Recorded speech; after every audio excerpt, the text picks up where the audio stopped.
Welcome to Home Where Faith and Family Meets. My name is Father Tim Donovan. I'm the parochial vicar here at St. Bonaventure in Huntington Beach, and this is Pam Hurwitz, my co-host. Welcome to home. Welcome. Love when we get our little friendship time together. I know, it feels like some days we have to fight for it, huh? Yes. Took a while, but we're back. Just like our together. families to Yes. fight for that, carve out that space to have these meaningful conversations. And so we definitely know what that feels like. Yes. And the openness to go back and forth as many times as needed to make it work. And we thank God for that. Yeah. Because it really, I think, reminds us of what's But when you important. finally get in that space, you're like, I got it. I how come I can't help make this happen more? I mean, how come I can't? So it's worth fighting for. So glad to be here. Happy, yeah. I'm always happy when we get together. It also reminds me of what's important and gets me to stop.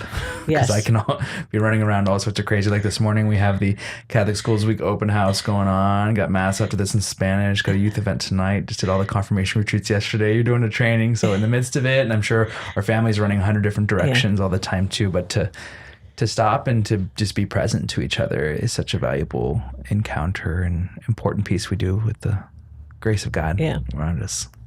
This is the first Sunday of the month. We're reflecting on today. So Pam and I are here together sharing some reflections with you. We wanted to focus this month on love. February, the month of love. And I had this little reflection earlier today. I said, sometimes as a church and as a priest even, I fight the secularized holidays, I'm like, no, like this is this and we should be celebrating it as whatever, because this is right. But I've kind of changed my approach to that this year. Instead of fighting them, I latch onto them and try to bring meaning into them and try to speak some sort of like truth that maybe is missed or has been forgotten by it being consumerized or whatever, And so instead of just railing against it and fighting the man, just like speak truth into it and attach truth to maybe the images that are going on, As we all know, February 14th, Valentine's Day. Yes. Or what the seminarians affectionately called it, Singles Awareness Day or Celibacy Awareness Day. Now, is there, because I don't even know exactly, but Saint Valentine. Yes, there is a Saint Valentine. Yes. So what is that? Do you know more about that at all? I don't know a whole lot about Saint Valentine. I probably should look that up before we did this today. I believe he's maybe like a fighter of heresy or something. I'm not sure how he got associated with love, but I'll definitely look that up and we can bring that in next time for sure. Because it sounds like it definitely is tied back to something, religious at some point. I mean, or that we're invoking him for some reason on this, on that day. I don't know. Yeah, we'll have to find that out. Certainly. Actually, it's interesting. The liturgical day, it's funny because we had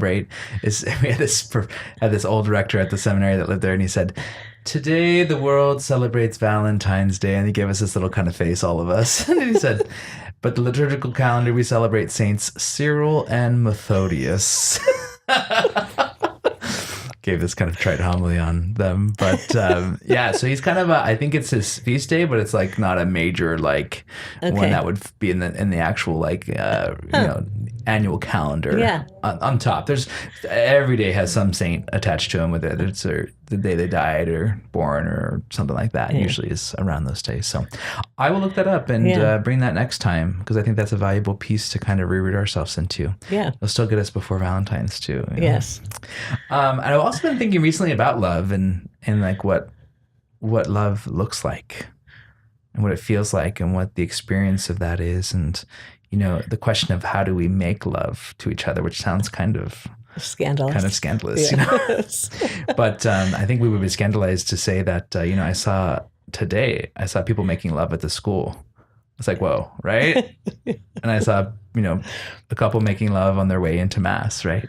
Yeah. In those moments. And do we see those as moments of making love, right? Rather than it just being kind of a hidden, conjugal reality. And that's certainly making love, but is love made in other ways too? Yeah, that's really good. Is love made when we're driving to work in the morning, or when we're at work, or when we're grocery shopping, or when we're picking up our kids from school? Are we making love?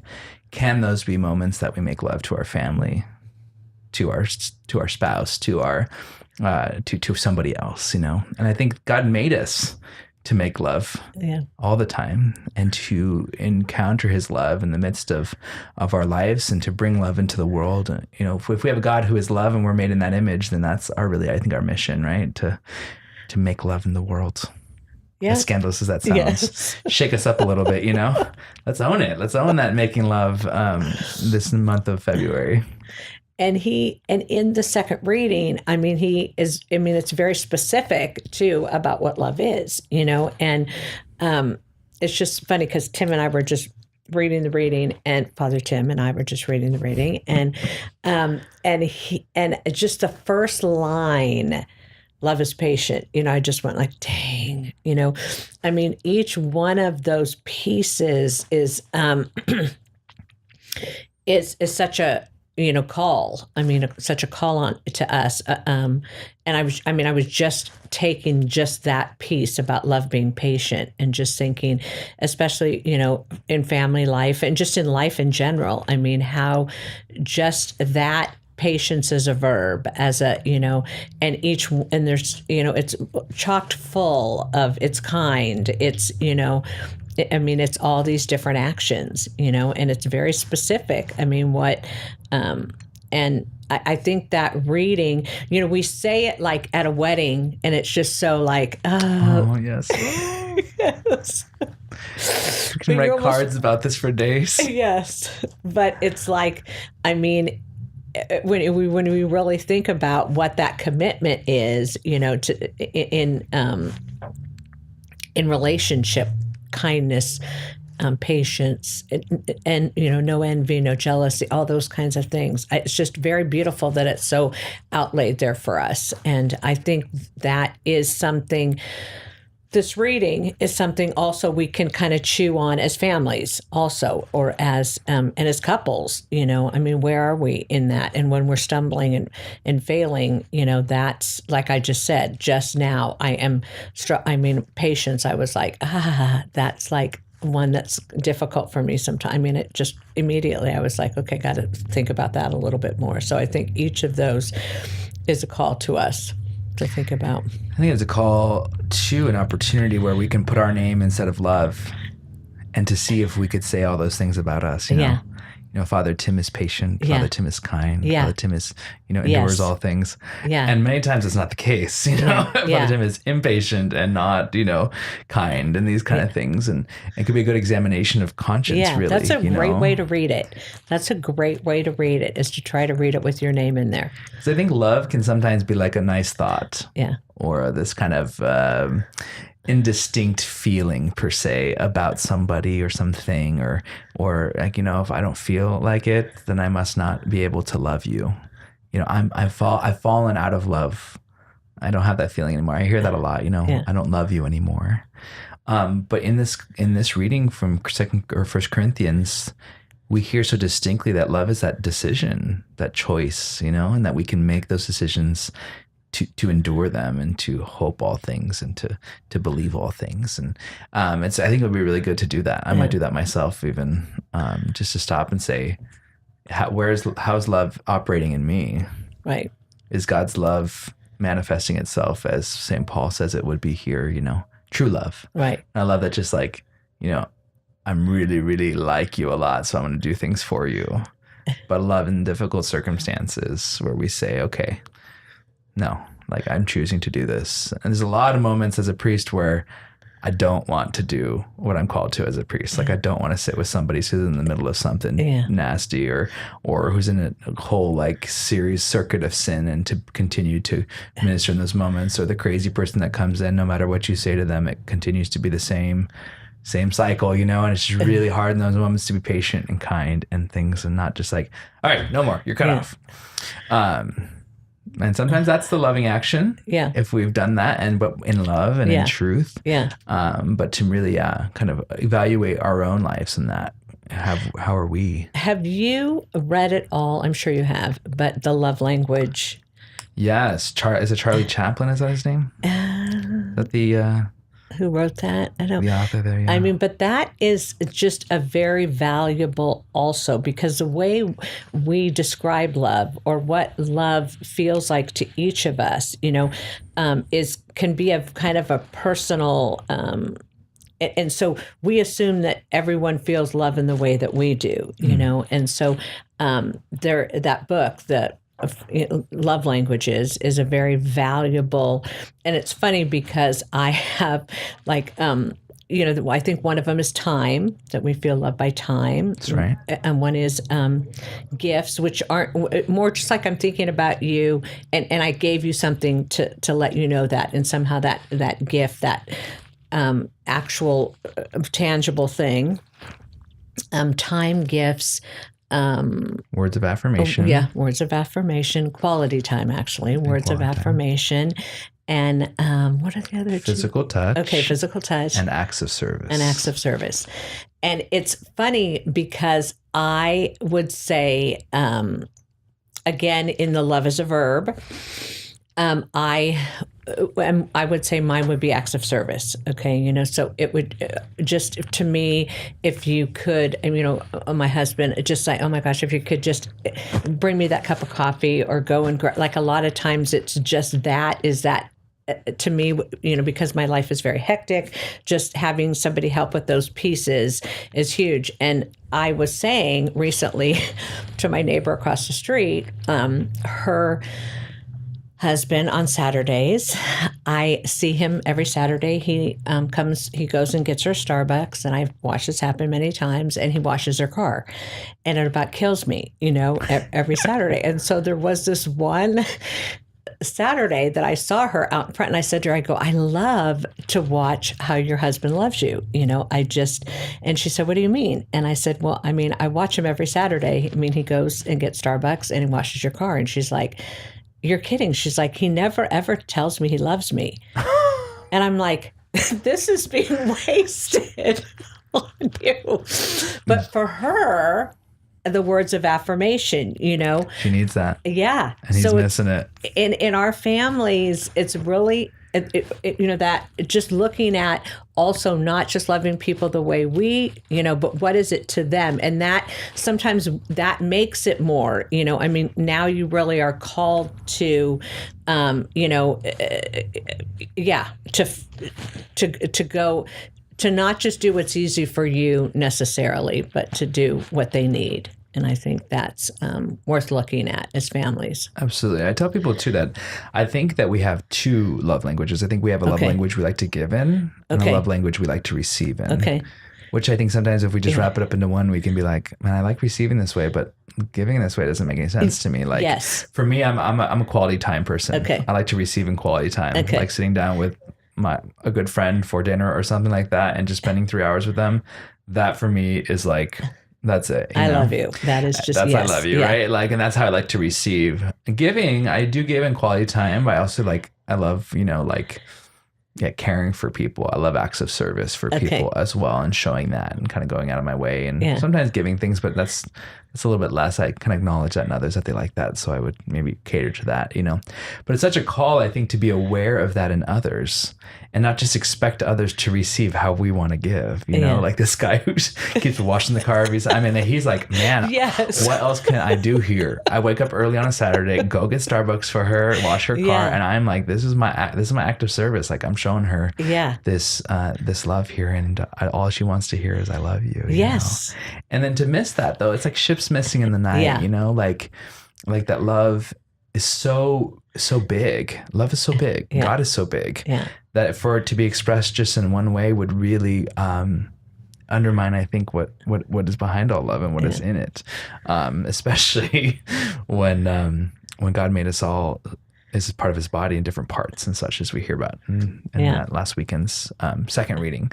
Some profound stuff in Paul there, So what do you think? Do you have a different giving language than you do receiving? And I probably would say that I give in quality time. That's a way I like to. That would that's probably how I usually say I love you to people. Is in that. And but yeah, that's interesting. Yeah, that's so one way to give and one way to receive, to look at those.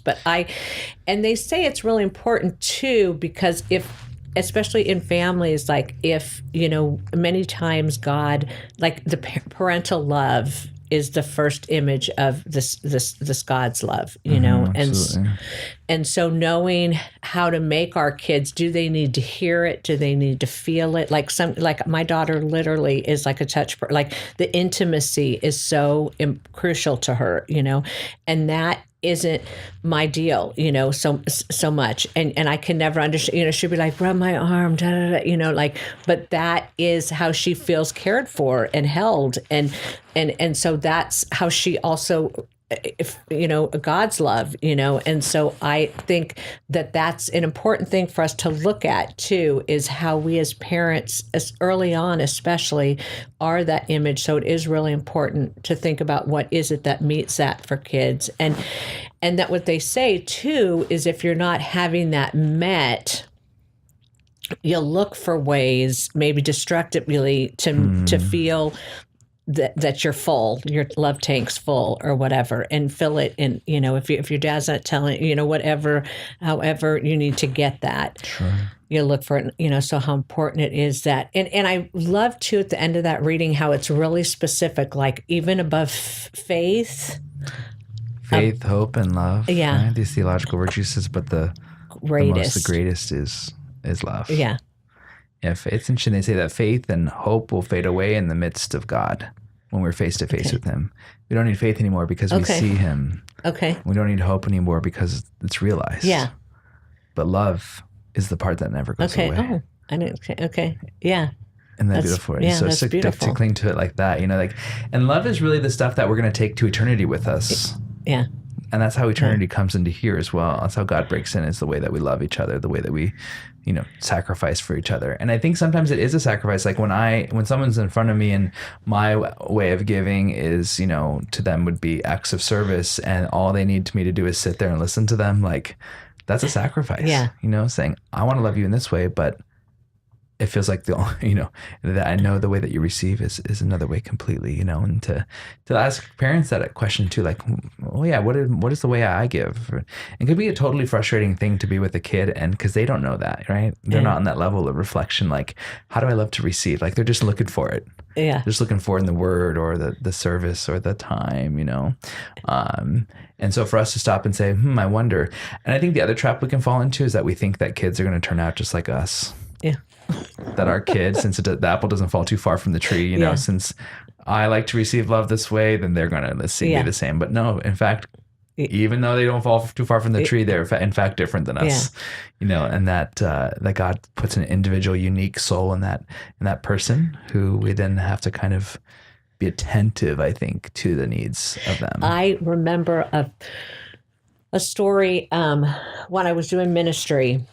And I've told this before, but it had such a profound effect on me. And that was that I had someone that was a part of my confirmation team, and he was a dad, and his daughter was kind of going through a rebellious period. And he had called me one day to say that he had just gotten a call from her that she was found shoplifting at Nordstrom's, and they had to have him come over and deal with that. And so he called me, and I was in a meeting or something, so he got my voicemail.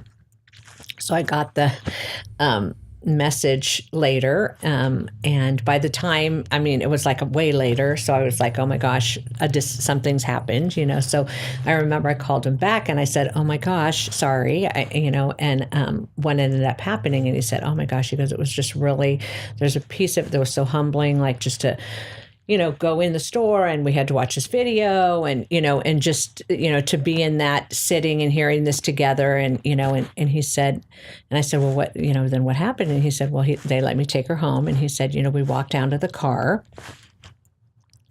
and we got in the car, and I just looked at her, and her name's Katie. And I said, Katie, do you know that there's nothing you could ever do that would make me stop loving you?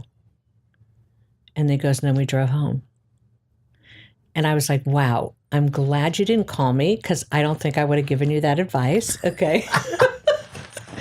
But she need for her, I mean, and that is, we try, I mean, and it's so weird because we withhold it or like, but we have a God that says that to us, that there's nothing we could ever do that would make him stop loving us, and that we're really called to that type of love.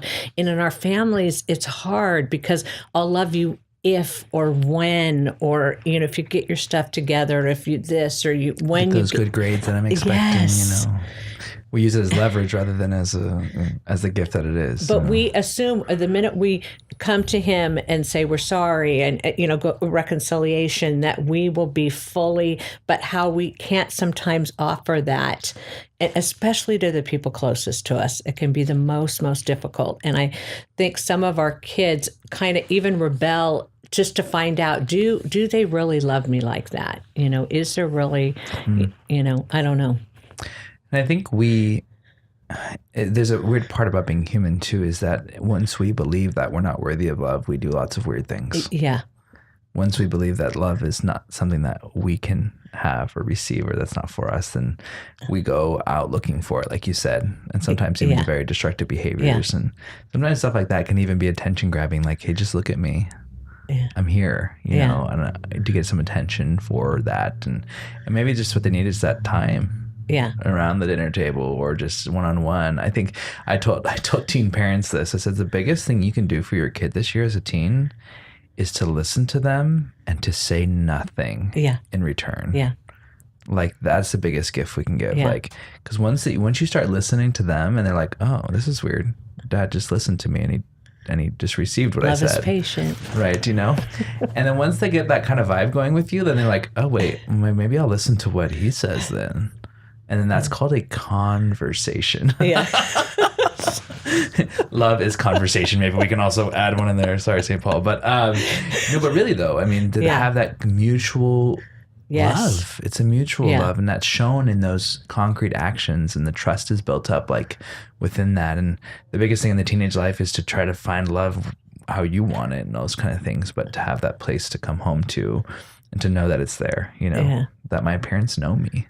Yeah. Yes. And they know what I need, and they know how to love me, And if we can invest in that, knowing, oh man, what kind of love could be permeated in our lives, And we have a God who knows us. Yes. Who knows the ways we need to be loved. Yeah.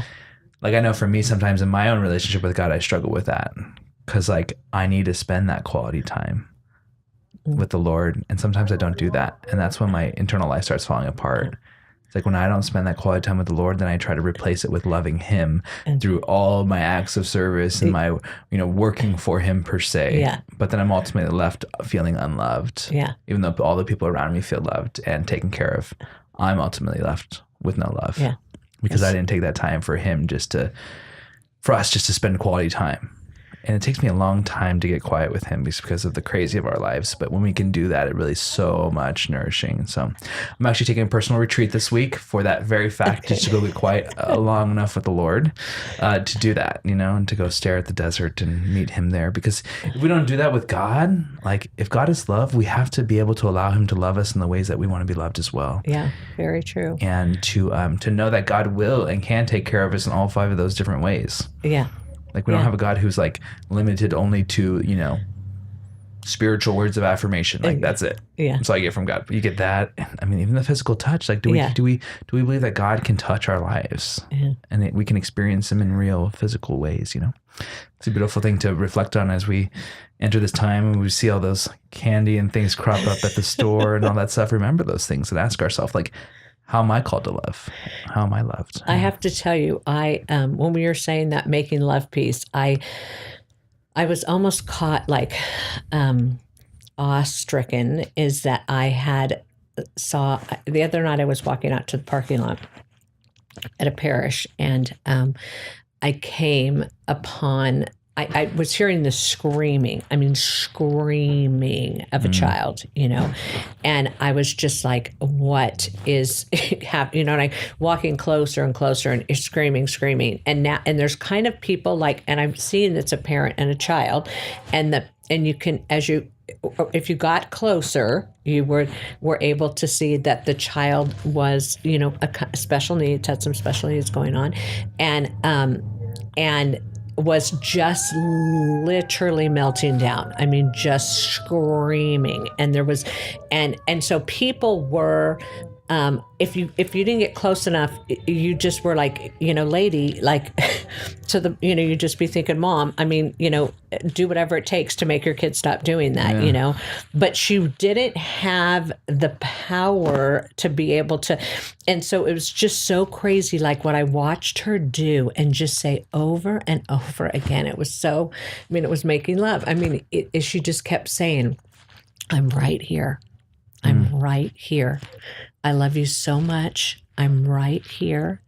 And I just had this immense feeling of how God loves it. Like that, so many times, we are having these tantrums, and we're not even able to maybe even hug back or, but that, and so I watched her just say, I'm right here. There's nothing, I'm right here. I mean, I love you. And then eventually he just kind of wore himself out and she was able to, go up and hug him and hold him. And it was just like this beautiful, Valentine. Okay. That, but I mean, it makes me think too about all the different ways, there was just a good image of how I think this Father wants to love us. And sometimes we're not, capable, but he waits and he says, well, I'm right here, right here. And anyway, that's a beautiful. Yeah, I think that's a beautiful invitation too. Like as we're maybe, having our kids or we're preparing these like, little candy situations with Valentine's cards to be maybe asking ourselves and our children, what's another way for us to show a Valentine this month? Yeah. To show love. Yeah. And maybe asking, how do you like to receive love? And kids might know. Yeah. They may be very clear like that. Yeah. Well, I really love it when you do this. Yeah. Or that, or maybe they're crying out for something else that we're not seeing in our own selves. What kind of Valentine can I give my spouse or my child this month? And maybe piggybacking on our traditional types, but also maybe something out of the box too. Yeah. No, everyone loves a little bit of, random acts of love and kindness. Like those never go flat ever in our lives. I also had this past week I had the opportunity to go to this iGen, this presentation about kind of this internet generation, the younger kids younger kids that are being kind of raised with screen. All of us are being, have devices all the time. But they were saying that happiness for us is this feeling of being happy when they've studied that and tested that. And what they use is that people talk about some type of human connection, some type of human connection. And so just, I think that, again, that idea of love, happiness, is as families, how important it is for us to really be intentional, like you're saying, about like having that, human connection with each other and being face to face. And, like, let's not just give a Valentine, text each other and you just see it. Like, Happy Valentine's Day. But like, what if we knew it was Valentine's Day by the way we showed something to them, or looked spent at time them, together. or... Yes. So I encourage, I think that we need it as people. That's what this woman was kind of saying, that, all the statistics are just showing that the more time we spend on these screens, the less, and not having this human face-to-face interaction is really critical for us. And so I think that also is tied into this idea of love and happiness and being, how important that is for families. Well, we pray that your February is full of love, yes. Concrete love of feeling loved and giving love and whipping up love in the context of your families. And because I know that that's what we need right now.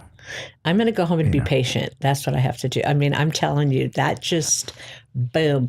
I think everybody, that's the first step, is go home and read your name in this First Corinthians reading here, 1 Corinthians 13. Open it up and then be like, wow, I need to plague on these places this month. So thanks for joining us in Home Where Faith and Family Meets. God bless you all. Okay. God bless you. Happy Valentine's Day.